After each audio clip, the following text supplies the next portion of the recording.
Friends, welcome to Biology Made Easy. In the previous video, we have discussed the different general characters of gymnosperms. There I have told you that the life cycle pattern, economic importance, and the classification will be discussed separately. So all the things we'll discuss today in this video. So let us discuss first the life cycle pattern. So in a life cycle pattern, let us take a very common gymnosperm, that is Pinus. We'll take a typical example and let us take the life cycle of Pinus. So the Pinus plant, it is branched and excurrent habit, and the main plant body is sporophyte plant body. So the main plant body, this is the main plant body, and it is sporophyte, means it is 2N. So the plant looks like this excurrent habit. It looks like one Christmas tree. Now Pinus is monoecious. That means it has the male and female cones in the same plant. So suppose this is the male cone and this is the female cone. The male cone, it appears like a structure like this. This is the axis, and we'll get different types of microsporophylls like this. While the female cone, if this is the axis, then these are the megasporophylls.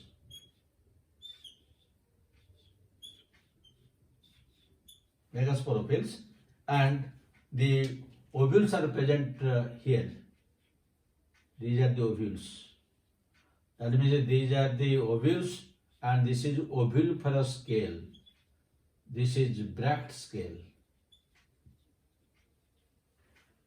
Now, the male cone, it will give rise to microsporophyll, and each microsporophyll looks like this, having two microsporangia, and there is a sterile structure.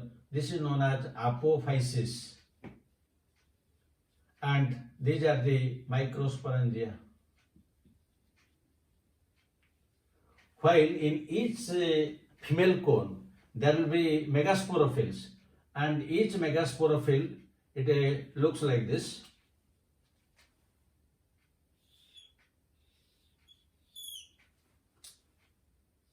This is a single one. This is the ovule, and this is the oviparous scale and bract scale that we have drawn here. Now, in each microsporangium, there will be meiosis, and it will give rise to microspore or pollen, and this is haploid. That means here meiosis will take place. Here also, in the ovule, there is the development of female, the megaspore, and again here there will be meiosis, and this is also haploid. Now the microspore, it will develop into male gametophyte, and this will develop into female gametophyte. In the male gametophyte, there will be male gamete or sperm, and here there is an egg. And this is haploid, this is also haploid. Now next stage, there will be fertilization, and in fertilization the zygote is produced, and zygote is 2N. This zygote now develops into embryo, which is also 2N, and the embryo develops into seed, that is also 2N. Now when the seed will germinate, now the original plant, the main plant body will come out. So you see, in the life cycle, how many stages are the diploid sporophytic and how many are the haploid gametophytic stages? If we draw a line at this point, this side is sporophytic phase. This is the sporophytic phase, or 2N, and this side is gametophytic phase, or N. So you see in the life cycle, the diploid is the dominant stage. The main plant body and all this, the male cone, female cone, microsporangia, megasporangia, zygote, embryo, all are diploid. They are sporophytic. While the gametophytic generation is limited only to the production of pollen grains and male gametophyte, female gametophyte. And the gametophytes are not independent. They are not free living. They are dependent on the sporophytic plant body. This type of life cycle is known as diplontic life cycle. So this is a diplontic life cycle. That means all the gymnosperms have diplontic life cycle because the diploid stage is dominant and the haploid gametophyte stage is limited only to the male and female gametophytes. Just here I will tell you very, very important thing. You see, in the case of gymnosperms, the male and female gametophyte are very much reduced. In case of Pinus, the mature male gametophyte is only 6-celled. It is 6-celled. While in case of Cycas, it is on 5-celled. While in case of angiosperm that we have discussed in the reproduction chapter, that is only 3-celled. Whereas the gametophytes in case of algae and bryophytes, what happens? In case of bryophytes like the Riccia, Mercantia, Anthoceras or moss, you can take the example of Sphagnum and Funaria. They are plant-like bodies having 1 or 2 centimeters. That means the entire gametophyte is 1 to 2 centimeters in case of bryophytes. In algae also, the main plant body is gametophyte, but that is not much developed like that of the bryophytes. That means in algae and bryophytes, the gametophytes are well developed. But out of these two, the gametophyte is more elaborate in case of bryophytes. But in which case the gametophytes are very much reduced. You see, in case of the gymnosperms like Cycas and Pinus, it is in case of Pinus it is 6-celled. In case of Cycas, it is only 5-celled. But in case of angiosperms, it is only 3-celled. That means the gametophyte is very much reduced in case of angiosperms and very much elaborate in case of bryophytes. Take the reverse case. In a reverse case, if you take in the plant kingdom algae, the sporophytes are completely absent. Then come to bryophytes. In bryophytes, the sporophytes are present but not well developed. They are dependent on the gametophytic plant body. In the pteridophytes, both sporophyte and gametophyte are present. They are equally represented. They are both independent free living. But in case of gymnosperms as well as angiosperms, that we'll discuss separately, the main plant body is sporophytic, it is diploid and in the dominant phase, while the gametophyte is very much reduced, it is not free living and it depends on the sporophytic plant body. So all the gymnosperms, they have a type of life cycle which we can call the diplontic type of life cycle. Then next, let us discuss the economic importance. Economic importance.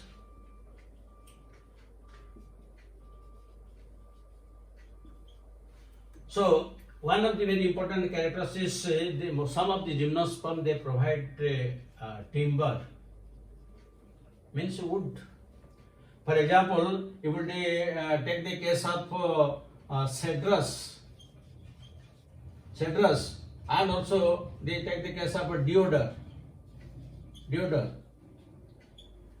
They provide timber and these are quite, they can take heavy load.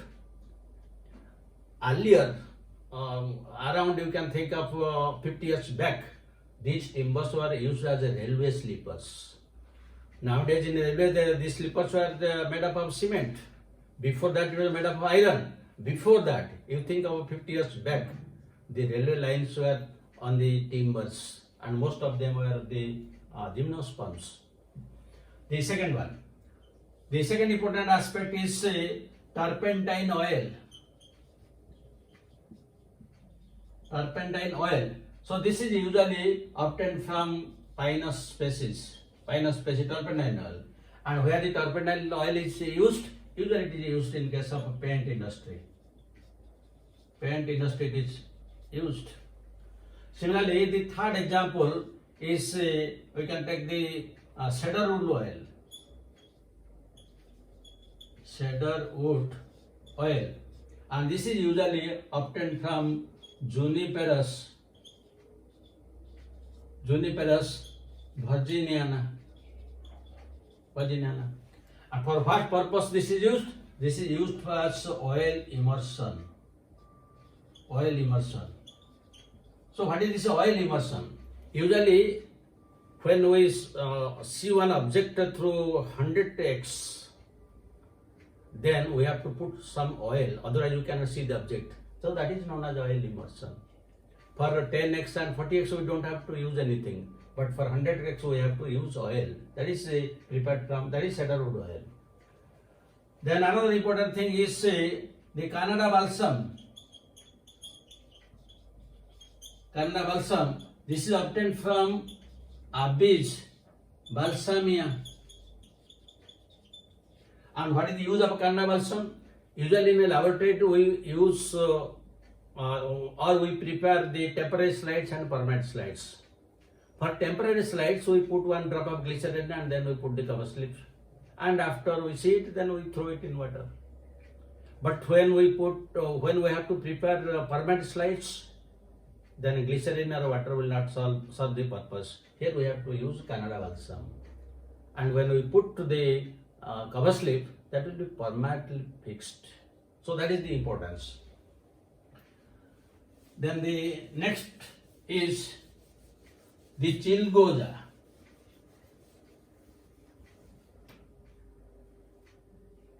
Chilgoza,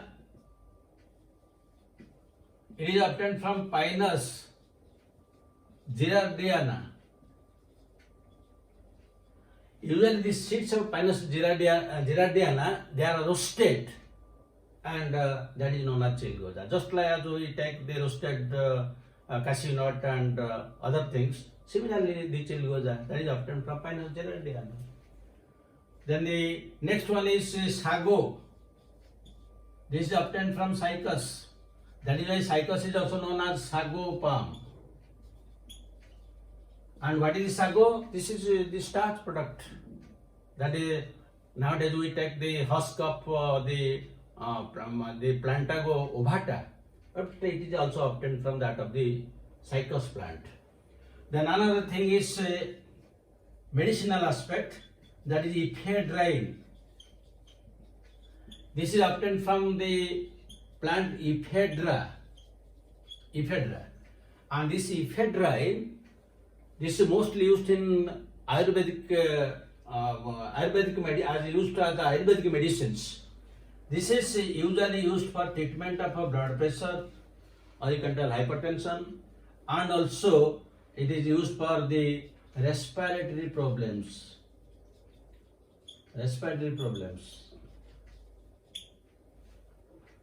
It is used since several years back. Then the next is another is taxol. This is obtained from the plant body taxus. This is the taxol is an anti-cancer. It is an anti-cancer drug obtained from the gymnosperm taxus.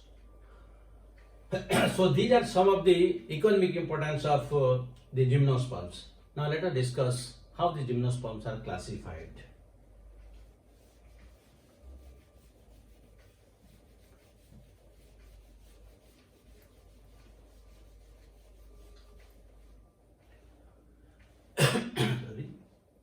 Gymnosperms are mainly classified into two groups, basing upon certain points. So they are mainly classified into Cycadophyta and Coniferophyta. On what basis they are classified? They are usually, in case of Cycadophyta, it is on-branched stem, while here it is branched stem. Here in Cycadophyta you will get manoxylic wood, manoxylic wood, and here you will get pycnoxylic wood. Pycnoxylic wood. What the meaning of this manoxylic wood and pycnoxylic wood we will discuss when we discuss the differences between pinus and cycas. That I will give you the detailed idea about manoxylic wood, the pycnoxylic wood, then polyxylic wood and monoxylic wood. All those things we'll discuss in the next video, where we'll have a complete comparative account of pinus and cycas. Then again here you will get the leaves. Leaves are pinnately compound, and here the leaves are simple leaf. So these are the three main points basing upon which the gymnosperms are classified into cycadophyta and coniferophyta. These are major differences. Now the cycadophyta is divided into 3 orders, while the coniferophyta is divided into 4 orders. So this is cycadophyta is divided into 3 orders. One is cycadophylicales, and the entire the group are only fossils. Living form is not there. And this is the most primitive type of gymnosperm. And these are also known as seed ferns. Seed ferns, because most of their characters resemble to ferns, that means pteridophytes, but only thing they produce seeds. So they are not seeds. These are the most primitive type of plants. Then the second group is cycadales. Cycadales. Here you will get both living as well as fossil plants. But to this order, usually the cycas belongs, which we will discuss. Then here the third one is benetitales. Benetitales, or you can call it also cycadiodales, and here all the plants are fossils.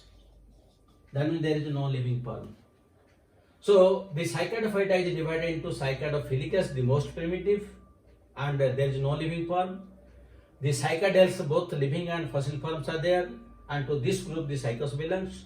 Then the third one is benetitales, where all the plants are fossils. That means in this cycadophyta only the cycadales have some living ones, and the cycas is the best example. Now coming to the coniferophyta. The coniferophyta has 4 orders. And the 4 orders. One is caudatales. Caudatales. Here all the plants are fossils. There is no living one. The second one is known as gingoiles. Gingoiles, and here you will get both living and fossil forms. And to this order, one important plant belongs, that is ginkgo biloba. That is the national plant of China. Ginkgo. And I have ginkgo biloba. So I have given the example of ginkgo in the living fossil.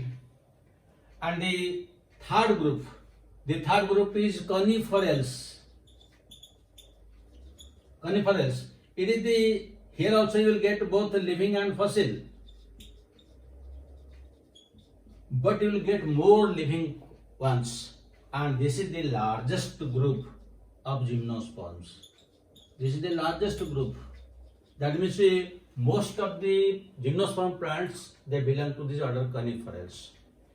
And the last one is known as nettles. Nettles.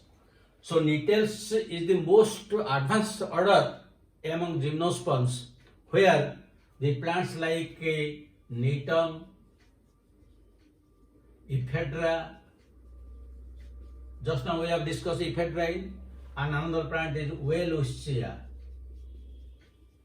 They belong to the nettles, and they show some advanced angiospermic characters. So While to these coniferals, usually most of the plants they belong to the coniferals, and one example is suppose like the pinus, cedrus, taxus, abies, juniperus, all these things they belong to these coniferals. So this is the idea about how the gymnosperms are classified into two main divisions, and again to 7 classes, and again we have discussed what is the economic importance and how this haplodiplontic type life cycle takes place. So these are all coming under the general characters of gymnosperms. In the next video, we will have a detailed discussion in a comparative manner. What are the characters of a pinus and cycas, how they differ from each other. And after going through all these videos, any question that is asked on gymnosperms, you will be able to answer it correctly. So thank you very much for watching the videos. God bless you. Have a good day.